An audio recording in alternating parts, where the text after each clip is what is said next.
من مارج من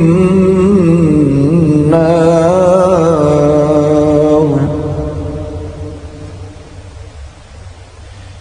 فبأي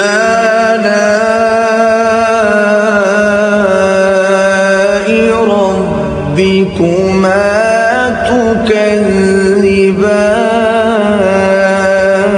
تكذبان